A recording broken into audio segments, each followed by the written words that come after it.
It's a Candy Crush clone, so Okay. they'll make lots of money. Very cool. Very cool. People So love is that Candy Crush. I mean, oh my gosh. yeah, yeah, it's yeah. Yeah, it's Yeah, like a slot machine. There's something right. that it's taking, hijacking that little pleasure portion of your brain and going, Well, it's a dopamine addiction. that's right. That it is. But you But know, anyhow, it's a little so safer that's why than cocaine. So yeah. Well, that's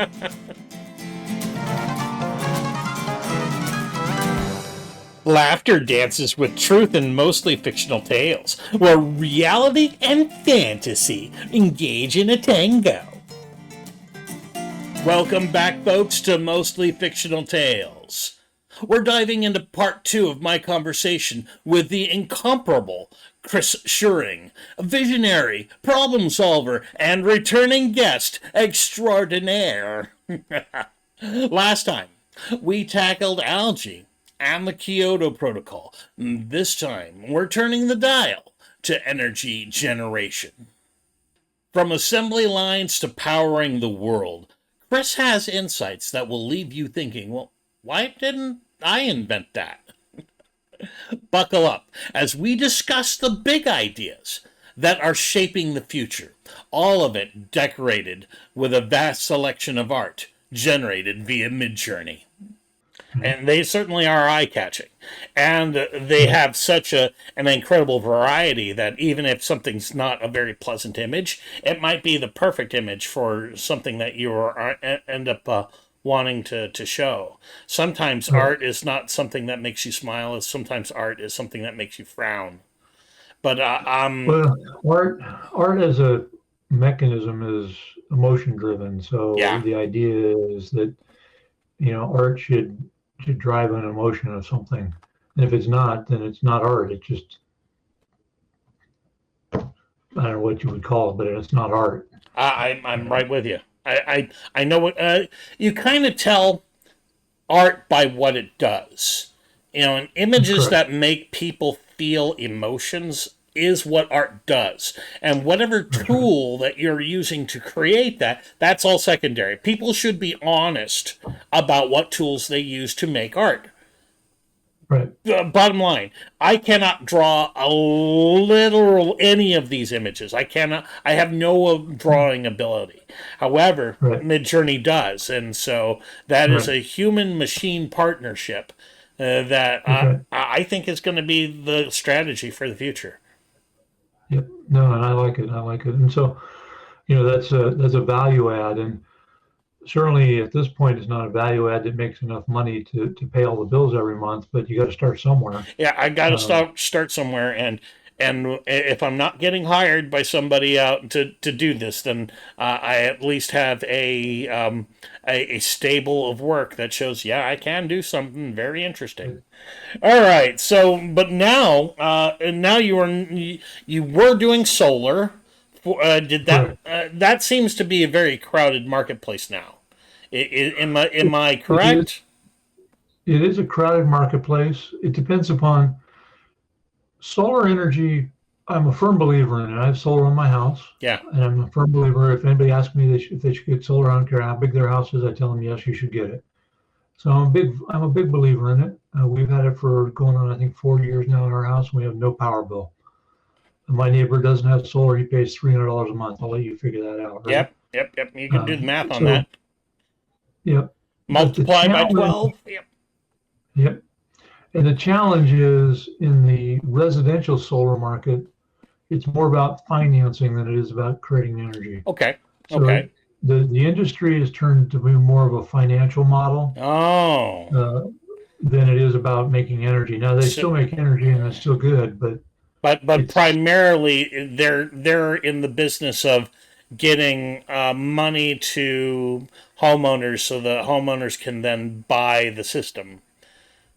correct. And so it's And more of a yeah. financial grind. Yeah, and Okay.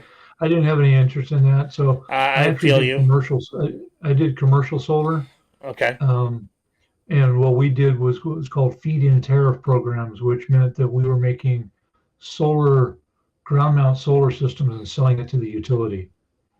And that company, we did a lot of really good things, and I ended up selling that company to somebody else. Okay, and so they're continuing on that pathway that you had Yeah, set them on. they went out. They went out of business. Oh no!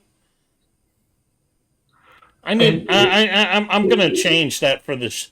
For I don't know. I'll do something. We need a happy ending here. No, yeah, everybody got cake and they went off to Disneyland. The end.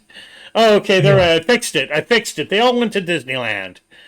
There you go. There you go. Now, the challenge is in Oh, a lot of the things that I was involved in and still involved in have to do with policy and regulatory compliance and those kinds of things. okay.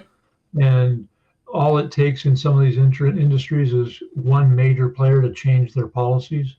And by them changing their policies, they can cripple an entire industry. Yeah. And when it comes down to it, alternative energy, although I'm a proponent of it and I support it, alternative energy is not liked or enjoyed by any utility. They can Yeah. tell you that in their commercials they Yeah. like it, but the fact of the matter is Yeah. you're taking customers away from them, and they don't like it. Oh. And so they do all sorts of things to make your life difficult. Make it difficult under all sorts of different machinations to get it to go. Yeah. I feel you. I get you. I'm feeling you here. There's a fellow that his name's Kirk Sorensen. He is involved in fission technology with liquid fluoride thorium reactors.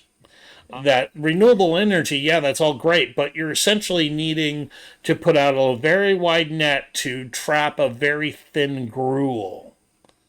Whereas, if you set up a baseload coal-fired plant, you have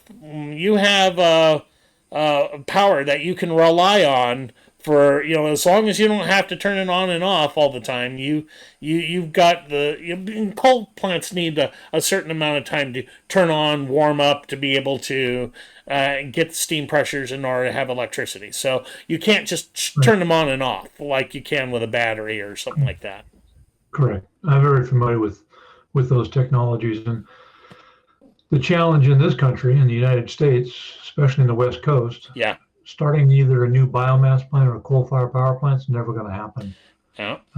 Because of regulatory issues and so forth and so on. So you have to look at alternatives. And there are a lot of alternatives. I'm a fan. I'm a fan of Helion, and I find that idea. Just for the folks at home, Helion is a fusion company that is, I believe, doing aneutronic fusion reactions.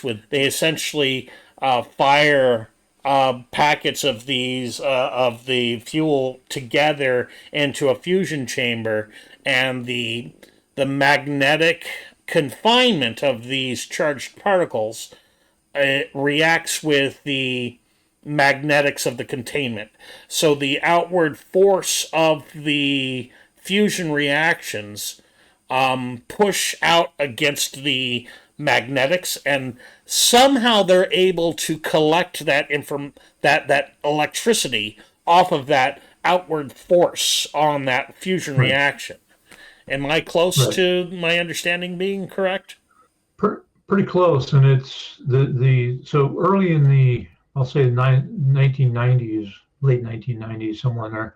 I worked with a company that was working with fusion technology, cold fusion, and they were using an engine that they created and noble gases and magnetics to create cold fusion, and they actually were spirited away at night and no longer heard from that day. But basically, they were using noble gases to do the same kind of thing by centering the noble gases into a ball inside of a magnetics containment scenario, and then that noble gases would ignite. And when it ignited, it created so much heat that it actually could turn a piston. And when it turned a piston, long story short, you have electricity. You can turn a piston, you can turn a crank. If you can turn a crank, you can create electricity. Yeah. And then recently I was talking with a group out of the Netherlands who is working on some fusion technologies, and looking to help them possibly create their first commercial scale fusion reactor somewhere in Africa, in the middle of nowhere, Wow. so that they could actually do a test and have a full scale fusion reactor.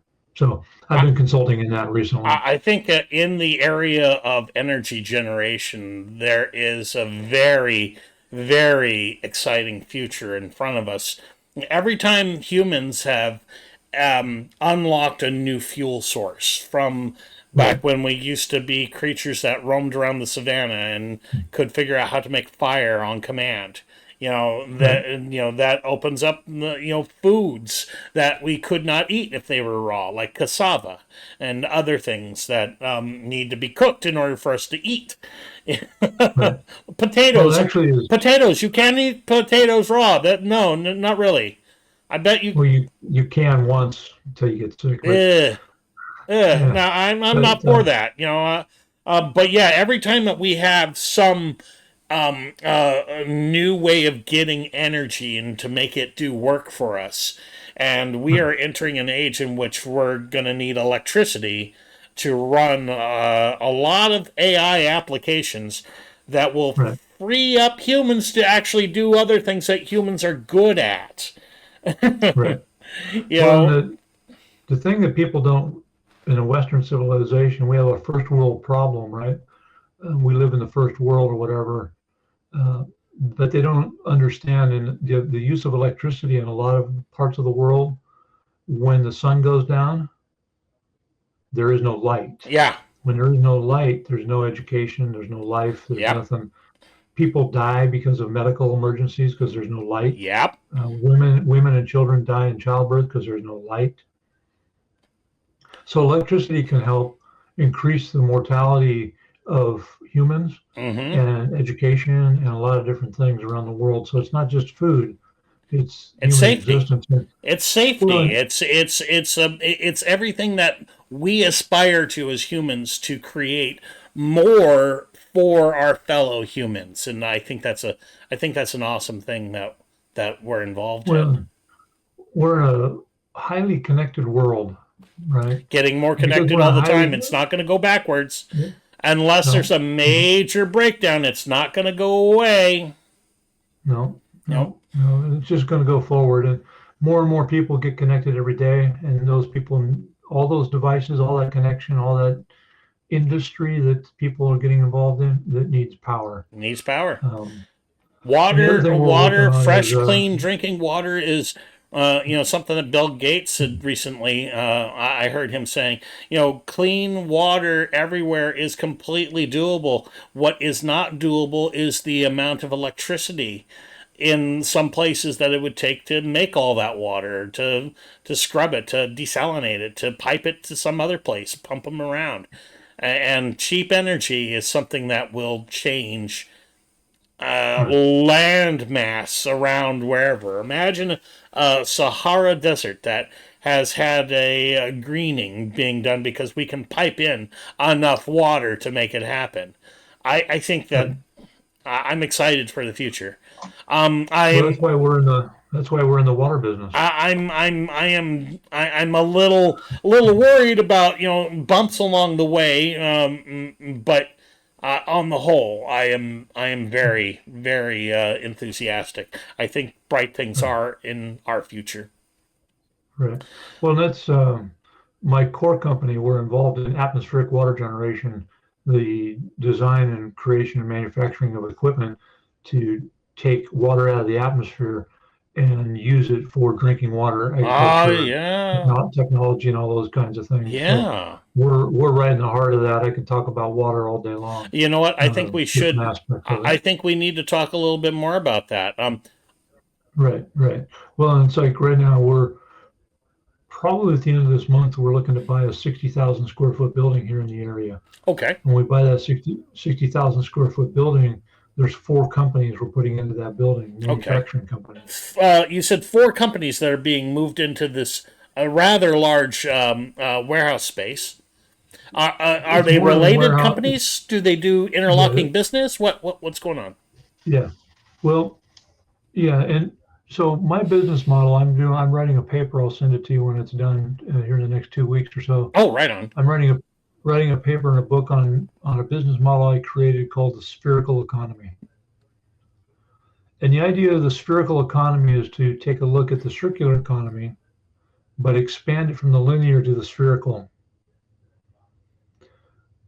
What that means is I have a certain way of looking at business that a lot of people don't. So those four companies coming into that establishment, if you were to look at them individually, they're disparate companies that can stand on their own. But they have interconnected clientele. They have interconnected supply chain.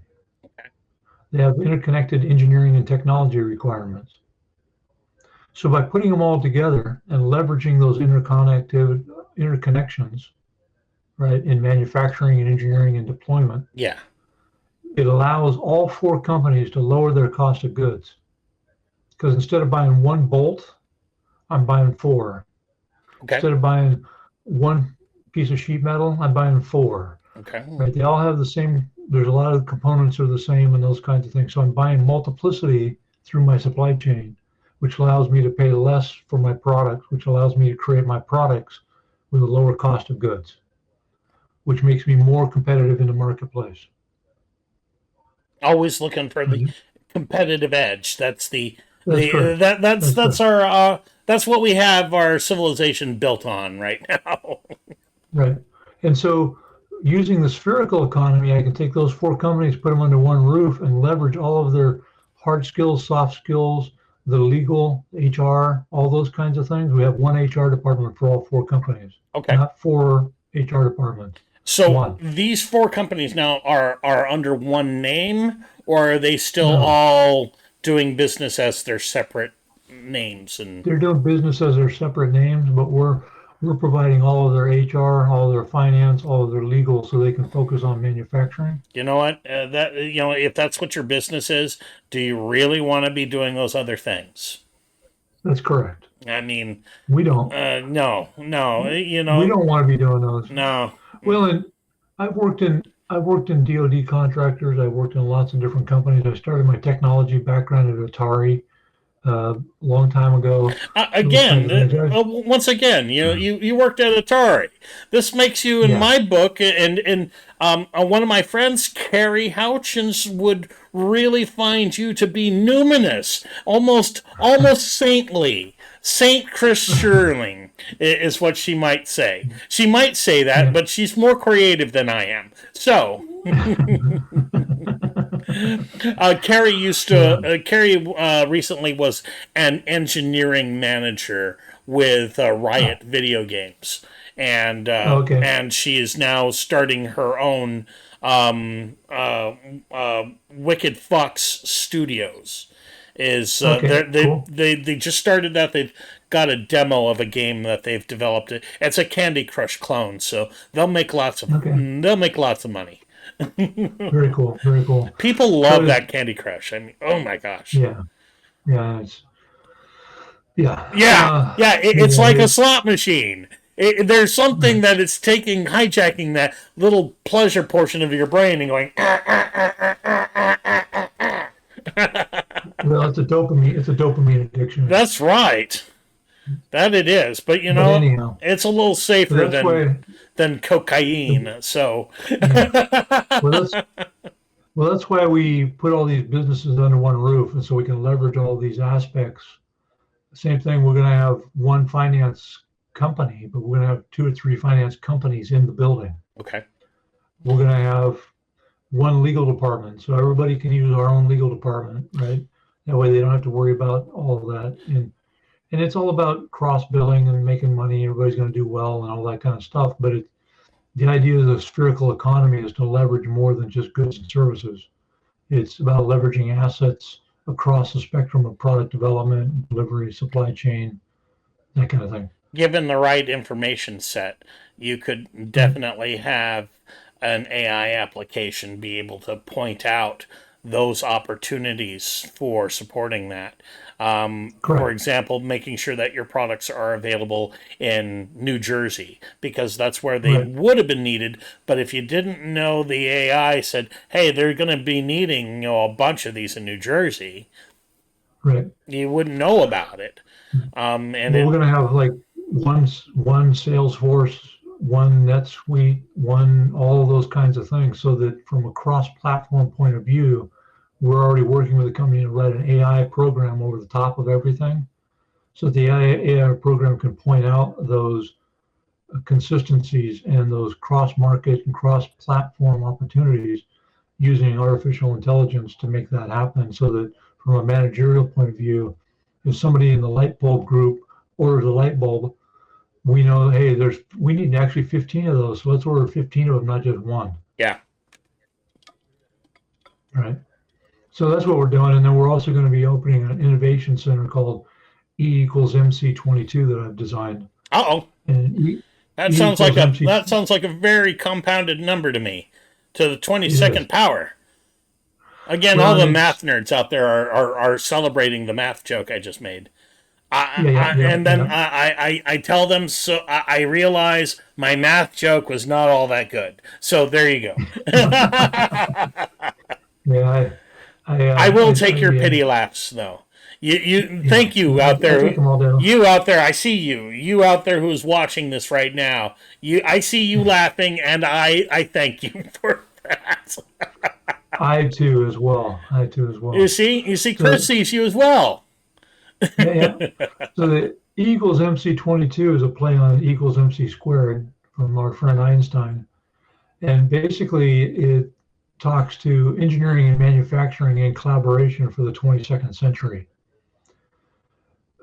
Because in the startup world, which I work in a lot, is there are incubators, accelerators, and innovation centers, all pretty much doing the same kind of thing at different stages of a startup. But the challenge with, I'll say 85% of the incubators, accelerators, and innovation centers in the world, they're all focused on software. Yeah. They're all focused on those kinds of things that are going to be the next Google, the next Candy Crush, those kinds of things, right? Which is fine. Mm-hmm. I'm happy for them. But there's other things besides that.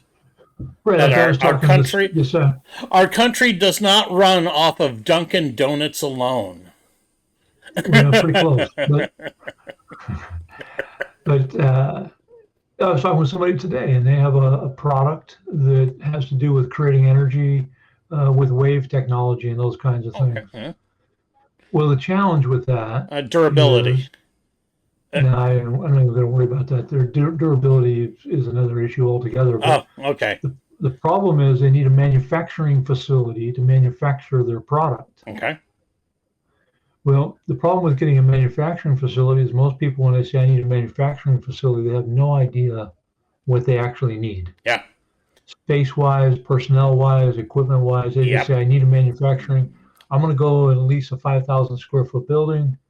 And like I know somebody who did this for 3D printing for buildings. They bought a robot for printing 3D buildings. And Okay. said, well, yeah. I get this. I got it. Oh, I'm gonna lease this 4,000 square foot space, and we're going to be able to put our robot in there, and this is our offices. Well, when they got the offices, they found out, and they already signed a 5-year lease, and they got the equipment. They found that the landlord and the insurance company wasn't going to insure them because that wasn't a. What, didn't the landlord want a tenant? You'd be surprised how many. You'd be Well, wait a minute. Did you all want us to be doing business here? And you could give us more confidence here if you said, yeah, we'll insure you. Well, it wasn't the landlord that's the problem. It was the insurance company. Right. They finally got it resolved. It took 60 days out of their production cycle. So they had a building they were paying for 60 days when they couldn't do anything with it. Yeah. The point is they got the facility without investigating all the nuances of what was required to do what they were going to do in that facility. And AI might have flagged that problem and said, hey, None of this is where they're agreeing to have insurance in place right now. Let's talk about it, Correct. And right? so E equals MC22 brings in startups that are eventually going to need some sort of manufacturing. Okay. It could be a pen, it could be a pencil, it could be a car, but they're going to need some kind of manufacturing. Okay. Yeah.